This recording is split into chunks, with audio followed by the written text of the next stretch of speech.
साथ ये पुरानी जंगों को सपोर्ट करने वाले कौन थे और इनको चादर चरदीवारी किसने प्रोवाइड की, इनको छत किसने दिया, इनके हक में फितवे किसने जारी किए। तो फिर हम 80 की दहाई वाली बातें लाजमी पूछेंगे कि अगर आज ये लोग हमें ताना देते हैं तो हम भी इनसे ये सवाल करते हैं कि बाबा ये पुरानी जंगों को 80 की दहाई मिलाकर पिछले 40-45 साल से हमारी कौम का इस्तेसाल हो रहा है, एक किस्म की नस्लकुशी जारी है। तो इसका भी सवाल लाजमी हम अदनान खान और उनके कायदीन से करेंगे। और जहाँ तक अपोजिशन लीडर की बात है कि जब उन्होंने कहा कि आपका सीएम जो है वो अफगानिस्तान से किस हैसियत में बात करना चाहता है, लेकिन उनको शायद एहसास नहीं कि हमारे सीएम अली खान ने एपेक्स कमेटी में सिर्फ ये बात नहीं की थी कि मैं अफगानिस्तान से बात करना चाहता हूँ। सबसे ज़्यादा उन्होंने मेहनत समाजत की कि भाई हमारे लोग मर रहे हैं, हमारे सूबे में खून की होली खेली जा रही है और पिछले 40-45 साल से अभी मैं इक़्तिदार में हूँ, मैं जब इनको देखता हूँ तो मुझे दुख होता है, दर्द होता है। वो कहते हैं ना कि दिल ही तो है, न संग खेश दर्द से भरना आए क्यों, रोएंगे हम हज़ार बार कोई हमें सताए क्यों।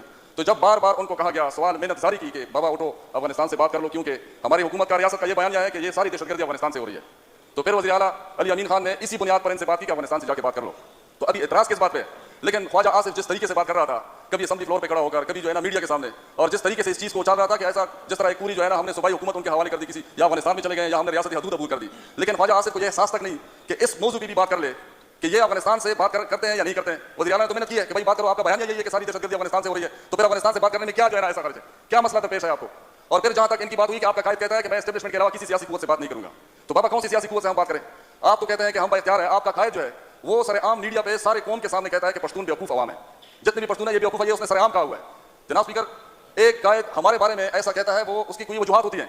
अगर नून लीग के इस कायद ने कोई भी बात की, पूरी जिंदगी में एक ही सच बोला है, वो ये बोला है कि हम बेवकूफ़ हैं। क्यों मैडम? वो इसलिए कि उसके पास इस बात के वैलिड आर्गुमेंट्स हैं। हम हमेशा इस्तेमाल हुए हैं, पश्तून हमेशा इस्तेमाल हुआ है। खुदकश हम बने, दहशतगर्द हम बने, गद्दार हम बने, मुजाहिद हम बने, तालिब हम बने, कोई ऐसी चीज़ नहीं है कि जब रियासत ने मांगा और हम नहीं बने। तो इससे बड़ा बेवकूफ़ कौन हो सकता है। तो उसने सच बात की, क्योंकि उसके आका ने ये जंग पुराई जंग ला के हम पे मुसल्लत की, और ये उस वक्त इनका कायद जो है उनके साथ बैठा हुआ था। मैडम स्पीकर, उस वक्त से हम मर रहे हैं और हमारा कोई परेशानी हाल नहीं है। और जब हम कहते हैं बात करो तो उस पर भी इतराज़ है। उसकी बेटी ने पश्तूनों को सरेआम दहशतगर्द कहा है। और अगर इतनी बातें हमारे फौज के खिलाफ, हमारे इदारे के खिलाफ और या ईसाई के खिलाफ जितनी बातें नवाज शरीफ ने, मरियम नवाज ने और ख्वाजा आसिफ ने की है, अगर 5% भी ये बातें हम कर लेते, हमारे सूबे का कोई लीडर करता या तहरीक इंसाफ का कोई लीडर करता, तो अभी तक उसको या फांसी हो चुकी होती या फिर वो हयात जेल में होता या वो कम से कम गायब हो जाता। लेकिन जनाब स्पीकर, इनको शर्म और हया ही नहीं है कि जिस तरीके से ये बात कर रहे हैं, और हमारे इदारों को भी इसका एहसास ही नहीं है कि ये वो लोग हैं जो फौज को बदनाम करते हैं, जो इदारों को बदनाम करते हैं, अपने मकासद के लिए इस्तेमाल करते हैं। जिस तरह हम इस्तेमाल हुए हैं, इसी तरह फौज और फौज के इदारे भी इस्तेमाल हो गए, इन माफिया के हाथों में इस्तेमाल हो गए। और फिर गिला क्या करते हैं कि ये गद्दार, ये फलाना मुख्तलिफ नामों से हमें पकारते हैं। जनाब स्पीकर, हम कभी भी ऐसी बात नहीं करना चाहते हैं जिसकी वजह से हमारे ऊपर ये इल्ज़ाम लग जाए कि खुदा न खास्ता हम इस मुल्क की रियासत को चैलेंज कर रहे हैं। आप जनाब स्पीकर अगर देख लें, जितनी भी हमारी कौम परस्त जमातें हैं, जितनी भी हैं, हर हमारी कौम परस्त जमात ने आज़ाद पख्तूनिस्तान की नफी की है, हर कौम परस्त जमात ने। और इस सूबे में जितनी भी सियासी तहरीकें हैं, किसी ने भी जो है ना आज़ाद पख्तूनिस्तान की या आज़ाद रियासत की बात नहीं की। और सबसे ज़्यादा ये बात हमारी एस्टेब्लिशमेंट करती है, क्योंकि और कोई जस्टिफिकेशन रह नहीं गया है। ऐसा कोई जस्टिफिकेशन रहा हो जिससे हमें वो गद्दार ठहराए या हमें वो मुजरिम ठहराए, क्योंकि हम मुहब्बुल वतन पाकिस्तानी हैं। ये वाहिद एक चीज़ रह गई है कि वो कभी हमें जो है ना आज़ाद रियासत के नाम पर, कभी जो है ना रियासत से गद्दारी के नाम पर किसी न किसी बहाने हमें मुजरिम ठहरा देती है। जनाब स्पीकर, इसका रोकथाम होना चाहिए। मेरे जितने भी मौजूद अरकान हैं, सब ने बात की कि सियासी माहौल में, सियासी बातचीत में हमारे फौज का किरदार है, लेकिन उन्होंने इस चीज़ को हाईलाइट नहीं किया जिसको मैं कर रहा हूँ कि हमारे सूबे में जितने भी हालात बने, इन सब हालात की जिम्मेवार जो है हमारे इदारे।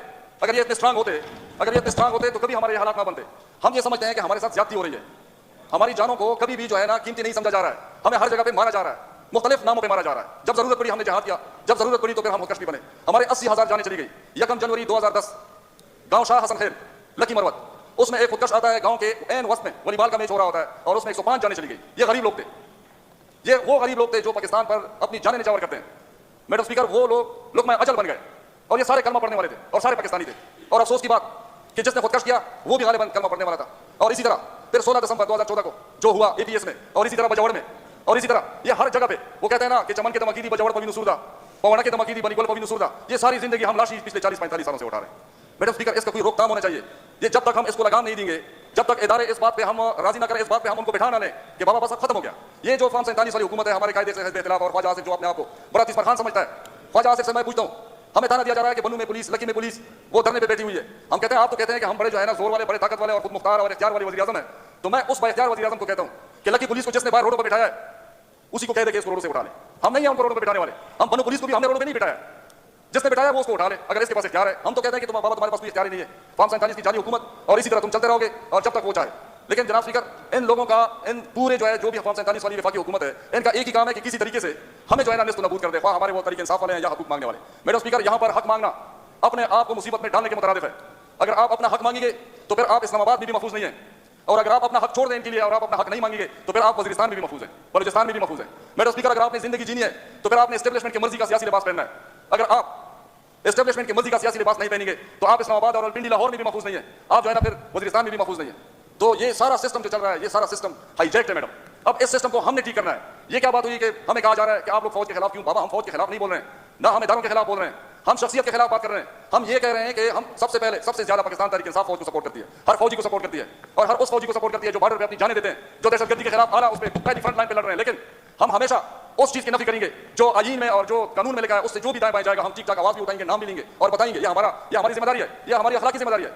इससे हमने कभी रुकरदानी नहीं करनी। ये बहुत बड़ा जरगा जो हो रहा है यहाँ पे, ये जो असेंबली बैठी हुई है मैडम स्पीकर, ये इसलिए नहीं बैठी कि इधर हमने सिर्फ बैठना है और इधर इजलास करके चले जाना है। हमने जो अपने कौम की तर्जुमानी करनी है, हमारे अवाम क्या सोच रहे हैं, हमारे अवाम हमसे ये मुतालबा कर रहे हैं कि हमारी तर्जुमानी की जाए। तर्जुमानी है कि हकीकी मानों में जमहूरियत की बहाली, और हमें ये ताने दिए जा रहे हैं। अच्छा हुआ कि मैडम सोबिया ने जो है ना अपने उसकी नफी कर दी, हालांकि ये बात नहीं हुई थी। ख्वाजा आसिफ की बातें रिकॉर्ड पे है, राना सनाउल्लाह की बातें रिकॉर्ड पे है, सब पंजाब की लीडरशिप की बातें रिकॉर्ड पे है कि उन्होंने कहा था कि तुम अटक पर आके दिखाओ तो हम तुम्हें मान लेंगे।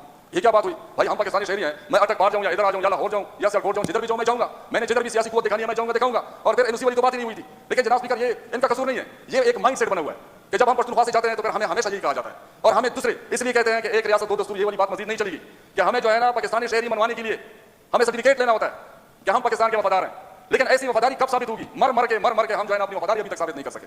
मैडम स्पीकर, ये पूरा यूनियन लाइन हमने संभाला हुआ है, पश्तूनों ने संभाला हुआ है, और ये चतराल से लेकर ये उधर तक जाए। अगर हम हक की बात करें तो हमारे ऊपर सजाएं कौन सी मसलत करते हैं? हमारे सारे तजारती रास्ते बंद, हमारा जो है ना तोरहम बंद, गुलाम खान बंद, हमारा अंगूर अड्डा बंद, चमन बंद, नवे पास बंद, हमें कोई तजारत करने भी नहीं देता। लेकिन वो हिंदुस्तान जो हमारे पीछे अज़ल से लगा हुआ है, जो हमें जीने नहीं देता, हमारी सलीमियत और हमारी जो है ना रियासत को मानता ही नहीं है, उनके साथ जो है ना वो रास्ता खुला हुआ है। हालांकि हर शाम को सेरेमनी होती है, गेट बंद कर देते हैं, लेकिन तजारत फिर भी चल रही होती है। और फवाद चौधरी ने ठीक बयान दिया था, उन्होंने कहा था, फवाद चौधरी ने यह कहा था कि हम ये पंजाब वो पंजाब एक ही है। तो हम कहते हैं कि अगर किसी ने सच बात की हो तो उसको मानना चाहिए। हम जो ये इधर बैठे हुए हैं, ये सारे पश्तून जो इधर बैठे हुए हैं मैडम स्पीकर, ये सबको आवाज उठानी होगी और इन सबको पता होना चाहिए, इनके दिल में ये बात बैठ जानी चाहिए कि पश्तूनों ने जब शाह शुजा खान को नहीं बख्शा गद्दाफी पे, तो फिर ये हम ये आवाम नहीं बख्शेगी। हमारा दीन और ईमान है कि हमने अपने रिवायात को और अपनी जबान को ठीक ठाक आगे लेके जाना है। हम नहीं लेके जाएंगे तो कौम हमें नहीं छोड़ेगी। मैडम स्पीकर, हमारे कुछ ऐसे मसाइल हैं, आप देखेंगे कि इतनी बातें हमने की है, इतनी ज्यादा, अब जिनके बारे में ये बात हो रही है, मुझे नहीं पता कि वो सुन रहे हैं कि सुन भी नहीं रहे हैं। अगर सुन रहे हैं तो अनसुनी कर रहे हैं। वो कहते हैं कि पता पता बूटा बूटा हाल हमारा जाने है, जाने न जाने गुल ही न जाने, बात तो सारा जाने है। पूरी दुनिया को पता है कि क्या हो रहा है पाकिस्तान में, और ये किसकी हकीमियत चल रही है, किसका कानून चल रहा है, किसका डंडा चल रहा है। ये बीच में नून लीग वाले, ये वैसे मैं निसार बास खान अभी बैठा नहीं है, अच्छा नहीं लगा, लेकिन मैं उसको याद दिलाऊं कि पिछले दिनों उन्होंने तकरीर की और हमें कहा कि एक किस्म का उसने हमसे तंज किया और कह रहा था कि बाबा हमने तो अमेंडमेंट जो हो रही है उसमें साथ नहीं दिया है। अहमद कुंडी साहब इधर बैठे हुए हैं, मैं सिर्फ उनको याद दिलाऊं कि निसार बास खान आप हमारी जान है, हमारी जिगर है, लेकिन हकीकत बदल नहीं सकती। आप अपने कायद की वो तकरीर सुन ले, जब जरदारी साहब ने कहा कि हम अमेंडमेंट का साथ देंगे तो फिर इन्होंने भी बयान दिया कि हम देंगे। जब पीपल्स पार्टी ने रिवर्स लगाया तो फिर इन्होंने भी रिवर्स लगाया। हमें ये ना बताया कि आप अपने इख्तियार में, आप अपने इख्तियार में नहीं है। आप जब इख्तियार में होंगे तो हमें पता चल जाएगा, पूरी दुनिया को पता चल जाएगा कि इख्तियार में कौन है कौन नहीं है। मैडम स्पीकर, जो हमारा मेन मसला था, अभी आप यकीन करें कि हमारे करक में जो आईन के मुताबिक 5 किलोमीटर रेडियस में आपने गैस प्रोवाइड करनी होती है जितनी भी इनहेबिटेंट्स होते हैं, और उधर आज तक जो है ना कोई 15-20 साल हो गए हैं कि उन्होंने गैस प्रोवाइड 6 दिन से उधर करना जारी है। और हमने वफाकी हुकूमत से बारहा इसके बारे में बात की, लेकिन मजाल है कि ना इनका कोई बंदा आता है, ना इनका कोई नुमाइंदा आता है, ना इनका कोई जो है ना वाली वारिस है, ना कोई पूछने वाला है। जब हम बात करते हैं तो कहते हैं ये तो पाकिस्तान तरीके साहब की हुकूमत है। भाई है हमारी हुकूमत, लेकिन हमारी हुकूमत सुबह उधर तो वफाकी हुकूमत का प्रोग्रेस चलता है। तो मैडम ये हमारा हाल है, हमसे कोई पूछता तक नहीं है। ऐसा ना हो कि हमारे हालात इस निहत पे चले जाएं कि फिर हमें कंट्रोल करने वाला कोई नहीं होगा। ये हम धमकी नहीं दे रहे, ये हम आवाम का मिजाज बता रहे हैं कि आवाम ने ऐसे उठना है फिर कि इनको संभालने वाला कोई नहीं होगा। हमें हमेशा जो है ना मैडम, जितने भी पश्तूनख्वा के आवाम है, अपने इखलास ने मारा है। हमारा इखलास है इस मुल्क के साथ, हम रियासत के लिए जान निछावर करने वाले, लेकिन ऐसे लग रहा है कि हालात इस निहत पे पहुंच जाएंगे कि हम जो है ना आग की तरह ऐसे जो है ना जल जाएंगे कि फिर हम रियासत के काम आएंगे, रियासत हमारे काम आएगी। क्योंकि इस निहत पे लाने वाले हमें कौन है कि हमें अपने हकूक से जो है ना वो करने। अब जब मैडम स्पीकर एक दारुल खिलाफे से एक दावत की लाश जाती है आगे मेरली में, और फिर कुछ अरसे के बाद जो है एक और लाश गिलमन वजीर की जाती है उसी इलाके में, लोग क्या सोचेंगे हमारे बारे में, रियासत के बारे में वो लोग क्या सोचेंगे? तो फिर तो वो ये शेर लाजमी पढ़ेंगे, द पश्तनों पर कत्लेआम खामोश मलक को मिला, द पश्तनों पर कत्लेआम खामोश मलक को मिला, दता सुदुमर की लमन जहाद नजरी। मैडम स्पीकर, फिर लोग बददुआएं देंगे। कैसी बददुआएं देंगे? उन लोगों के आशार पढ़ेंगे जो उन लोगों की लाशें हमने उधर भिजवाई है। हमें माफ करने वाला कोई नहीं होगा। और ऐसी बददुआएं लगती हैं, दचा पकोर के चचागार भी यतीम दजड़ा, दचा पकोर के चचागार भी यतीम दजड़ा, दकुम कम नसब बजर बंद अख्तर हो लगी। मैडम ये हकीकत है। जमा सीना के द खंजर पड़ू भी दो खुशालो, रब तमें सवाल दे चे पता सो द खंजर हो लगी, द जुल्म खान बदर मलूमशी चे जालिम अकला चिस्ता बचे जब तपलास तजुरवर हो लगी,